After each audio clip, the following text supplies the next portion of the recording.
கர்த்தருடைய பரிசுநாமத்துக்கு மகிமை உண்டாதாக. மறுபடியும் ஒரு சிறிய செய்தியின் மூலமாக உங்களை சந்திப்பதில் மகிழ்ச்சி அடைகிறேன். எனக்கு அன்பானவர்களே, இன்றைக்கு கடைசி கால செய்தியில் இருக்கிறோம் என்ற ஐக்கியத்தில் இருக்கிறவர்கள், விசுவாசத்தில் இருக்கிறவர்கள் மத்தியிலே இன்றைக்கு காலத்தை குறித்ததான குழப்பங்கள் எழும்புகிறது. காலத்தை குறித்ததான தியானங்கள் தொடர்ந்து தியானிக்கப்படுகிறது. இதை நாம் அறிந்திருக்கிறோம். நாம் அநேக விதமாக ஜனங்கள் குழம்பிக் கொண்டிருக்கிறார்கள். இதற்கு காரணம் என்ன? செய்தி புத்தகத்தையோ பரிசுத்த வேதாகமத்தையோ நாம் வாசித்து மனப்பாடம் பண்ணிக்கொள்வதால் எந்தவித பயனும் இல்லை. எத்தியோப்பிய ராஜஸ்ரீன் மந்திரியாக இருந்த கந்தக என்பவள் மந்திரியாக இருந்தவன் தோல் சுருளை படிக்கிறான். அங்கே ஏசாயா தீர்க்கதரிசன ஆகமத்தை அங்கே படிக்கிறான். படிக்கவில்லை என்று சொல்லவில்லை, ஆனால் அவனால் அதன் அர்த்தத்தை விளங்கி கொள்ள முடியவில்லை. இதே போலத்தான் நாமும் இன்றைக்கு என்ன செய்கிறோம்? வேதாகமத்தை வாசிக்கிறோம், தியானிக்கிறோம். என்ன செய்கிறோம் என்றால், அதற்கு விளக்கம் கிடைக்க பெறாவிட்டால் தங்களுக்கு நெருங்கியவர்கள் கொடுத்த விளக்கத்தையோ, தங்களுக்கு அன்பானவர்கள் கொடுத்த விளக்கத்தையோ, அல்லது நாம் மதிக்கிற ஒரு ஊழியக்காரர் கொடுத்த விளக்கத்தையோ அதற்கு தீர்மானித்து, இதுதான் அதன் விளக்கம் என்று தீர்மானித்து நாம் ஒரு சிறிய ஒரு சந்தோஷத்திற்குள்ளாக சென்று விடுகிறோம். ஆனால் உண்மையிலே நாம் அதிலே ஒரு தெளிவான ஒரு நிலையில் இல்லை என்று தான் கூற முடியும். ஏனென்றால் அதை குறித்து அடிக்கடி ஒவ்வொருவரிடம் அலசுகிற நபர்களாக இருக்கிறோம், அலசுகிற நாம் பிள்ளைகளாக இருக்கிறோம். அப்படி என்றால் அங்கே குழப்பங்கள் இன்னும் தெளிவாகவில்லை என்று தானே அர்த்தம். ஒரு தடவை நாம் அதை ஒரு வார்த்தையை தியானித்து விட்டால் அதை பற்றி நாம் மறுபடியும் அதை அலசி ஆராயாமல் இருந்தோம் என்றால்தான் அந்த வசனத்தை நன்றாக நாம் விளங்கி கொண்டிருக்கிறோம் என்று அர்த்தமாகிவிடுகிறது. ஆகவே இதை பாருங்கள், இந்த செய்தியிலே பாருங்கள், ஒன்று தியானிக்க போகிறோம். பலமுள்ள தூதனாகி கிறிஸ்து பூமியில இறங்கி வருகிறாரு. ஒரு பாதத்தை சமுத்திரத்தின் மேலும் இன்னொரு பாதத்தை பூமியிலேயும் வைத்து அவர் மகா சத்தமாக ஆர்ப்பரிக்கிறார். 7 இடிமுழக்கங்கள் சத்தமிட்டு முழங்குகின்றன. அந்த 7 இடி முழக்கங்கள் சத்தமிட்டு முழங்குகிற போது அங்கே அப்போஸ்தலன் யோவான் எழுத வேண்டாம் என்று கட்டளை பெறுகிறான். அந்த கட்டளை பெற்ற போது அவனுக்கு வார்த்தை அங்கே மறுபடியும் உரைக்கப்படுகிறது. இனி காலம் செல்லாது, ஆனாலும் தேவன் தம்முடைய ஊழியக்காரருக்கு சுவிசேஷமாக அறிவித்தபடி 7ஆம் தூதனுடைய சத்தத்தின் நாட்களிலே அவன் தேவ எக்காலம் ஊதப்போகிற போது தேவரகசியம் நிறைவேறும். இது தெளிவாக இந்த வசனத்தை அங்கே நாம் 10ஆம் அதிகாரத்திலே வாசிக்கிறோம். வெளிப்படுத்தின விசேஷம் 10ஆம் அதிகாரத்திலே வாசிக்கிறோம். என்ன சொல்லப்பட்டுள்ளது? இனி காலம் செல்லாது. இதை வைத்து கொண்டு இன்னைக்கு எத்தனை ஊழியக்காரர்கள், எத்தனை சகோதரர்கள் அதற்கென்று ஒரு விளக்கத்தை கொடுத்து அந்த ஒரு தெளிவான மனநிலையில் இல்லாமல் அநேகரை குழப்பிக்கொண்டும் தாங்களும் குழம்பிக் கொண்டும் அவர் இருக்கிறார்கள். ஏதோ மேற்பூச்சாக இதன்தான் விளக்கம் என்று கூறிக்கொண்டு தங்களை தாங்களே சமாதானப்படுத்தி கொண்டிருக்கிறார்கள். வசனம் நமக்கு தெரியும், என் சகோதரரே, அதிக ஆக்கினை அடைவோம் என்று அறிந்து உங்களில் அநேகர் போதகராகாதிருப்பீர்களா. எந்த வார்த்தை தெரிந்தாலும் கூட இன்றைக்கு அநேகர் இது குறித்த விஷயத்திலே போதகராக இருக்கிறோம். சத்திய ஆவியானவர் நம்மை வழி நடத்தவில்லை என்றால், சத்திய ஆவியான் நமக்கு விளக்கி கொடுக்கவில்லை என்றால் நிச்சயமாக இதனை புரிந்து கொள்ள முடியாது. ஒருவேளை இதை நாம் மனதிலே ஆழமாக இந்த பகுதியை பதிய வைத்திருக்கலாம். கடைசி கால செய்தியில் இருக்கிறோம் என்று சொல்கிறவர்கள் இதை மனதிலே ஆழமாக பதிய வைத்திருக்கலாம். அங்கே சொல்லப்படுகிற வார்த்தையை கவனிங்கள், இனி காலம் செல்லாது. அப்படியானால் பத்மத்தீவிலே கிபி 90 அல்லது 100 ஆண்டுகள் மத்தியிலே இந்த வார்த்தை உரைக்கப்படுகிறது என்றால் அதோடு காலம் முடிந்து விடுகிறதா? அந்த பத்மத்தீவன் அந்த காலத்தோடு காலம் முடிந்து விடுகிறதா? இனி காலம் செல்லாது. ஆனாலும் 7ஆம் தூதனுடைய சத்தத்திலே தேவராட்சியம் நிறைவேறும் என்றால் அந்த கிபி 100ஓடு அந்த காலம் முடிவடைந்துகிறதா? இல்லை. ஆனால் இன்றைக்கு பாருங்கள், ஒரு சாரார் கூறுகிறார்கள் அது அவர்கள் நம்புறது மாதிரி இருக்கும். ஆனால் நிச்சயமாக அதில் அங்கே தெளிவான அந்த ஒரு புரிந்து கொள்ளுதல் இல்லாதது தான் நாம் காண முடியும். 1963 பிப்ரவரி 28 அங்கே பலமுழுதுதன் அங்கே இறங்கி வந்தார் என்று இன்றைக்கு நம்மால் கூற முடியும், கூறிக்கொள்ள வகை உண்டு. என தெளிவாக அங்கே செய்தி புத்தகங்களிலே ஒளிநாடாக்களிலே நாம் அதை குறித்து தியானித்து கேட்டிருக்கிறோம். 1963 அங்கே பிப்ரவரி 28 காலம் முடிவடைந்து விட்டதென்றால் அதற்கு பிற்பட்டுள்ள காலம் எப்படி? இதை எப்படி கொண்டு இணைப்பீர்கள்? அங்கே அதோடு காலம் முடிவடைந்து விட்டால் அதற்கு பிற்பாடு நிகழ்கிறது. வேதாகமம் ஆதியாகமத்திலிருந்து வெளிப்படுத்தின வரைக்கும் அங்கே தவறாக அங்கே இணைத்து விடக்கூடாது. அங்கே ஏதோ ஒரு இணைப்பை நாம் தவற விட்டோம் என்றால் நிச்சயமாக எல்லாம் குழப்பத்துக்குள்ளாக சென்றுவிடும். இந்த இடத்துல பாருங்கள், அங்கே 1963 பிப்ரவரி 28 காலம் முடிவடையவில்லை. காலம் முடிவடைந்து விட்டதென்றால் அங்கே செய்தி அதற்கு பிற்பாடு அங்கே சபையிலே பிரசங்கிக்கப்படுகிறது. அந்த 10ஆம் அதிகாரத்திலே அங்கே இடிமுழக்கங்கள் வெளிப்பட்ட அந்த செய்தியானது அங்கே அதன் தொடர்ந்து ஒரு வாரமாக ஒவ்வொரு நாளும் வெளிப்படுத்தப்படுகிறது. அங்கே அந்த ஒவ்வொரு நாளும் அந்த செய்தி கொடுக்கப்படுகிறது. இனி காலம் செல்லாதென்றால் அதோடு இல்லை. நீங்கள் பெற்றிருக்க அபிஷேகத்துக்கு இடம் கொடுங்கள். நீங்கள் பெற்றிருக்கிற ஆவியானவருக்கு இடம் கொடுங்கள். இந்த நேரத்தில் கொஞ்சம் இருதயத்தை கடினப்படுத்தாதிருங்கள். யாரோ ஒருவர் கொடுக்கிற செய்தியின் பேரில் சார்ந்திராதிருங்கள். அதை வாசிக்க வேண்டாம் என்று கூறவில்லை, அதை தியானிக்க வேண்டாம் என்று கூறவில்லை. நீங்கள் பெற்றிருக்கிற அபிஷேகம்தான் இதன் ஆழங்களை உங்கள் ஆத்துமா கொடுக்கும். வேறு செய்திகளை நாம் கேட்கலாம். ஒரு சகோதரர் சொல்வதையோ, ஒரு ஊழியக்காரர் சொல்வதையோ, இல்லை அநேக சகோதரர்கள் சொல்வதையோ நம்முடைய இருதயத்திலே நாம் பதிவாக வைத்திருப்பதற்கு ஏது உண்டு. ஆனால் அதன் விளக்கத்தை நாம் ஆத்மாவுக்கு கொடுப்பது பரிசுத்த ஆவியானவர். இப்பொழுது நீங்கள் தியானிங்கள். நீங்கள் பெற்றிருக்கிற அபிஷேகத்துக்கு இடம் கொடுங்கள். இனி காலம் செல்லாது என்றால் அவனுடைய உண்மையான விளக்கம் என்ன? ஆண்டவரே, இந்த வெளிப்படுத்தி தாரும். உங்களுக்குள்ளே இருக்கிற அந்த ஆவியானவரை அனல் மூட்டி தட்டி விட்டு எழுப்பிவிடுங்கள். என் தேவனே, இதற்குரிய விளக்கத்தை தாரும். அந்நாளில் எல்லாரும் தேவனாலே போதிக்கப்பட்டிருப்பார்கள் சொன்ன வார்த்தை கொடுக்கப்பட்டுள்ளது. சபைக்காலம் முடிந்தவுடன் சபையானது எடுத்துக்கொள்ளப்படுகிறது. சபைக்காலங்கள் முடிந்தவுடன் சபையானது எடுத்துக்கொள்ளப்படுகிறது. அப்படியானால் காலங்கள் முடிந்த பிறகு ஏது செய்தியாளன்? அங்கே ஒரு அழகாக சொல்கிறார், பிரானாம் சொல்கிறார், இந்த பலமுள்ள தூதன் இறங்கி வரும்போது 7ஆம் தூதன் பூமியிலே ஏற்கனவே இருக்கிறான். பலமுள்ள தூதன் இறங்கி வரும்போது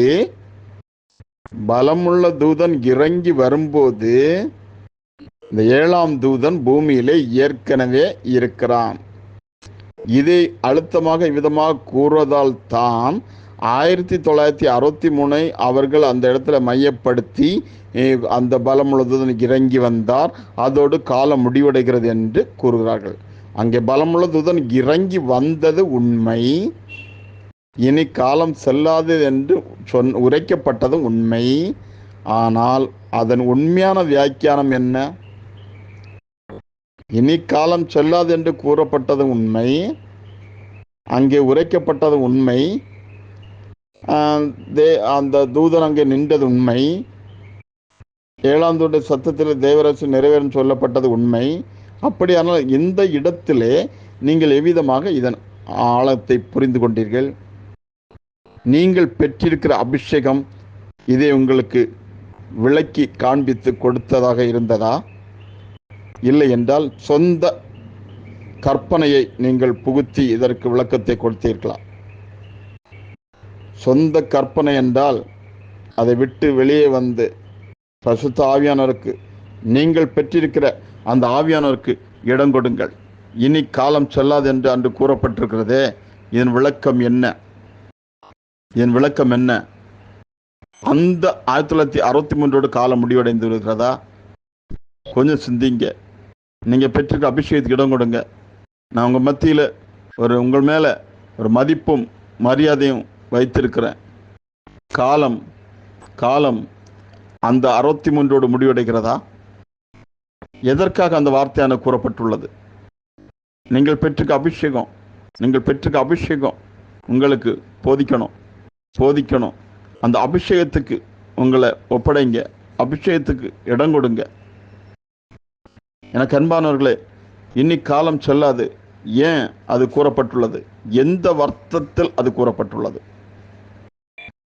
இதுவரைக்கும் நாம் எந்த விதமாக அதை புரிந்து வைத்திருக்கிறோம்? ஆரம்பத்தில் சொன்னது போல கிபி 90 அல்ல 100 ஆண்டுகளுக்கு இடைப்பட்ட காலத்தோடு அந்த காலம் முடிவடைந்து விட்டதா? இல்லை, அது தவறு. 1963 காலம் முடிவடைந்து விட்டதா? இல்லை, அதுவும் தவறு. கிபி 90 அல்ல 100 ஆண்டுகளோடு காலம் முடிவடையும் இல்லை. 1963 அந்த காலத்தோடு, அந்த தேதியோடு காலம் முடிவடையும் இல்லை. ரெண்டும் தவறு. அப்படியானால் இதற்கு சரியான விடை ஒன்று இருக்க வேண்டும். நீங்கள் அபிஷேகத்துக்கு உங்களை விட்டுக் கொடுங்கள். தேவ ஆவியானவர் உங்களுக்கு உதவி செய்யாவிட்டால் நிச்சயமாக இதை உங்களால் புரிந்து கொள்ளவே முடியாது. இன்னும் குழப்பங்களும் சந்தேகங்களும் தொடர்ந்து கொண்டே இருக்கும். உங்கள் மேல் மரியாதையுடன் நான் இருக்கிற காரணத்தால் நான் மெதுவாக இந்த நேரத்தை கடத்தி கொண்டிருக்கிறேன். இந்த அபிஷேகம் உங்களுக்கு போதிக்கணும். இனி காலம் செல்லாது என்றால் எந்த வகையிலே அது அர்த்தம் கொள்ளும் வகையிலே கூறப்பட்டுள்ளது. ஆம் பிரியமானவர்களே, நான் அதை உங்கள் முன்பாக வைக்கிறேன். கர்த்தருடைய ஆவியானவர் எனக்கு தெளிவாக விளக்கி கொடுத்ததன் அடிப்படையிலே அதை உங்கள் முன்பாக இப்பொழுது பதிவு செய்கிறேன். எனக்கு அன்பானவர்களே, தேவன் புறஜாதியின் மத்தியிலே இருந்து இயேசு கிறிஸ்துவுக்கு ஒரு மனவாட்டியை தெரிந்து கொள்ளும் பொருட்டு 7 காலங்களை தீர்மானித்திருந்தார், 7 காலங்களை நிர்ணயித்திருந்தார்.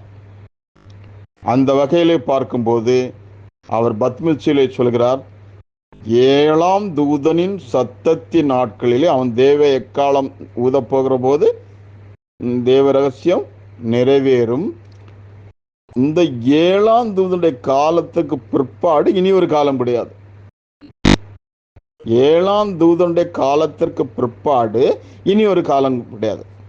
ஒவ்வொரு சபையின் காலங்களிலும் அந்த செய்தியாளன் எழும்பி அந்த செய்தியை கொடுக்கிறான். அவனுடைய காலம் முடியும் போது அவன் நித்திரைக்கு செல்கிறான்.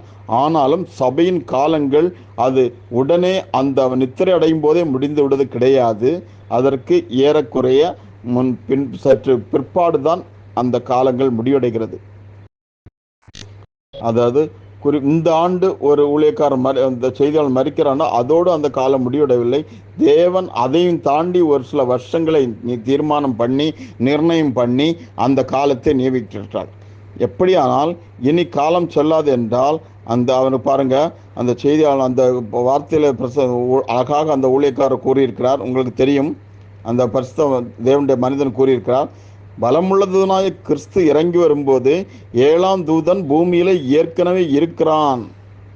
பலமுள்ள தூதனாய் கிறிஸ்து வரும்போது 7ஆம் தூதன் பூமியில ஏற்கனவே இருக்கிறான் என்பது நினைவிருக்கட்டும் என்று கூறுகிறார்.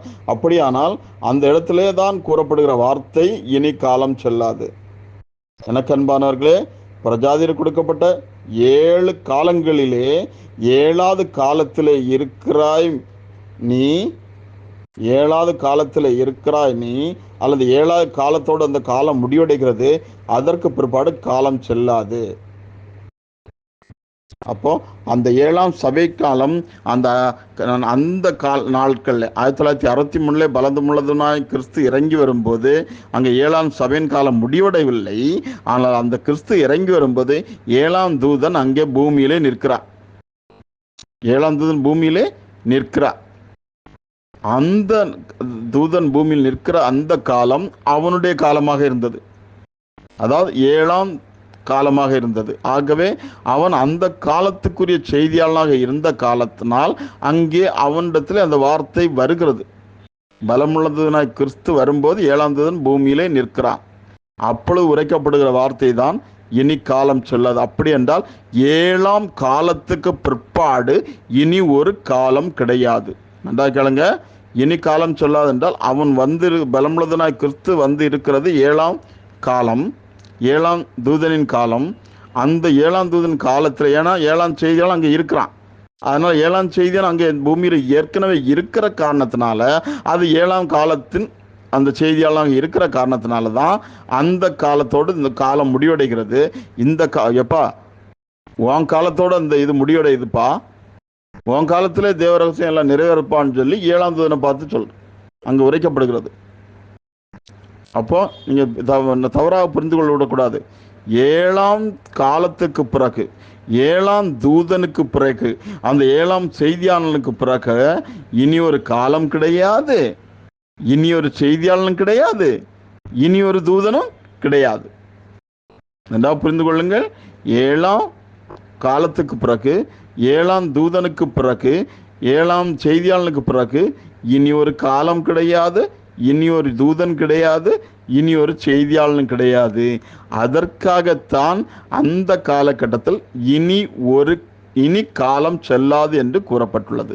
நீ ஏழாம் தூதன் எப்பா ஏழாம் செய்தியாளனே, இது உன் காலம்ப்பா, இதோட முடியுதுப்பா காலம், நீ காலம் கிடையாதுப்பா, இந்த இதில் எல்லாத்தையும் வெளிப்படுத்தி கொடுத்துட்றான்ப்பான்னு சொல்லி அவர் அங்கே அவனுக்கு அந்த வார்த்தையின் ரகசியத்தை வெளிப்படுத்தி கொடுக்கிறார். அது இடி முழக்கமே முழங்குறது. ஆமாம், நம்ம தெரியும், யோவானில் வாசித்திருக்கிறோம். ஒரு சிலர் இடி முழக்கம் உண்டாயிற்றுன்னு சொல்கிறார்கள், ஒரு சிலர் தேவதன் அவனோடு பேசினான் என்று சொல்கிறார்கள். ஆனால் இன்னொரு சாராருக்கு மாத்திரம் அந்த வார்த்தையின் உண்மையான விளக்கமானது அங்கே அவங்க விளங்கி கொள்ள ஏதுவாக இருந்தது. அதை தான் இந்த கடைசி காலத்து நிகழும். எல்லாம் 3 சாரார் இருக்கிறோம். நாம் எந்த சாரார்? 19 சொல்லிட்டு இருக்கோமா? அப்போ இனி ஒரு கடந்த பதிவில் கூட கூறியிருந்தேன், இனி ஒரு செய்தியாளனை தேடிக்கொண்டிருக்காதீர்கள், அது தேடிக்கொண்டிருக்கிறவர்கள் என்று சொல்லியிருந்தேன். அப்படி இருக்கிறார்கள்னு சொல்லியிருந்தேன். ஆம், இனி ஒரு காலத்தையும் தேடாதீர்கள், இனி ஒரு செய்தியாளனையும் தேடாதீர்கள். இனி ஒரு காலத்தையும் தேடுவீர்கள் அல்ல செய்தியாளன் தேடுவீர்கள் என்றால் நீங்கள் தவறான திசையிலே பயணித்து கொண்டிருக்கிறீர்கள் என்பதுதான் இங்கே அர்த்தமாகிவிடுகிறது. அப்போ ஏழாம் காலத்துக்கு பிறகு இனி ஒரு காலம் கிடையாது என்று. ஆனால் ஏழாம் சபையின் காலம் அது முடிந்து விட்டது. ஏழாம் சபையின் காலம் முடிந்து விட்டது. இப்பொழுது இந்த நிகழ்காலத்தில் நான் இதை கூறுகிறது செப்டம்பர் மாதம் 1ஆம் தேதி 2024ஆம் வருஷம் ஞாயிற்றுக்கிழமை சாயங்கால நேரம் கூறுகிறேன். ஏழாம் சபையின் காலமானது ஏற்கனவே முடிவடைந்து விட்டது. ஏழாம் சபையின் காலமானது ஏற்கனவே முடிவடைந்து விட்டது. இப்பொழுது மணவாட்டிக்கு காலம் கிடையாது, காலம் என்பது கிடையாது. அவள் தேவனுடைய கரத்தில் எடுத்து கொள்ளப்பட்டு விட்டாள். அவளுக்கு இனிமேல் மீதி இருப்பது சர்வ மர்வம் மாத்திரமே. அது வேறு செய்திகளை கூறுகிறேன், அது வேறு பகுதி. ஆகவே இனி காலம் செல்லாது என்ற வார்த்தை அந்த மறுபடியும் சொல்ல, பலமுள்ளதுனாய் கிறிஸ்து இறங்கி வரும்போது ஏழாம் தூதன் பூமியிலே ஏற்கனவே இருக்கிறான். பலமுள்ளதுனாய் கிறிஸ்து இறங்கி வரும்போது ஏழாம் தூதன் பூமியிலே ஏற்கனவே இருக்கிறான். அப்படியானால் எப்பா ஏழாம் தூதனே, ஏழாம் செய்தியாளனே, இதோட காலம் முடிஞ்சிட்டுப்பா, இந்த உன் காலத்தோட காலம் முடிகிறது, இனி காலம் செல்லாது, இனி காலம் கிடையாது, இனி 8வது ஒரு செய்தியாளன் கிடையாது, இனி எந்த வகையிலும் எந்த ஸ்தானத்திலும் ஒரு செய்தியாளனை பொருத்த முடியாது, எந்த ஸ்தானத்திலும் பொருத்த முடியாது, எந்த வகையிலும் பொருத்த முடியாது, எந்த ஊழியமும் இனி ஒரு தனிப்பட்ட ஒரு நபருக்கு பொருத்த முடியாது. தனிப்பட்ட ஒரு நபர் மேல் பொருத்தி அவர் அந்த மனித சமூகத்திற்கு அவர் எதை ஒன்றை கூறுவதற்கு ஆயத்தமாக முடியாது. எல்லோரும் தேவனாலே போதிக்கப்பட்டிருப்பார்கள். தேவ ஆவியான அந்த பாருங்க, எடுத்துக்கொள்ளப்பட்ட மணவாட்டியுடைய இருதயத்தில் பலமுள்ளதுனாய் கிறிஸ்து ஒவ்வொருடைய இருதயத்திலும் இறங்கி வந்து இந்த காரியத்தை வெளிப்படுத்துவார். மற்றவங்களுக்கு தான் அது முத்திரை, மணவாட்டிக்கு இது முத்திரை கிடையாது. அதனால மற்றவங்க குழம்பிட்டு தேடிட்டு சந்தேகத்தில் அதை தொடர்ந்து தியானிச்சுட்டு இருக்காங்க. எனக்கு எதையுமே ஒன்றில் நன்றாக புரிந்து கொள்ளுங்கள். இதை குறித்து எனக்கு தெரியாதுன்னு சொல்லுங்கள், இன்னும் தியானத்தில் எடுத்துக்கொள்ளவில்லை என்று சொல்லுங்கள். தவறான விளக்கத்தை கொடுத்து விடாதீர்கள். எனக்கு தெரியாது என்று கூறுவது தவறு ஒன்றும் இல்லை. ஆனால் இயேசு கிறிஸ்து நிறைய இடத்துல கேள்வி பதில் சொல்லாமல் அங்கே அமைதியாக இருந்திருக்கிறார். ஏனென்றால் அதற்கெல்லாம் ஒரு காரணம் இருக்கிறது, அதுக்கு ஒரு விடை இருக்கிறது. ஆகவே நீங்கள் இந்த விஷயத்திலே கவனமார்கள். இனி காலம் சொல்லாது என்றால் ஏழாம் சபையின் காலத்தை குறித்து தான் நாங்கள் குறிப்பிடப்பட்டுள்ளதே உள்ள, இல்லை 1963 அல்லது கிபி 100ஆம் ஆண்டையோ ஏதோ இன்னொரு தேதியையோ அங்கே குறிப்பிட்டு நீங்கள் கூற முடியாது.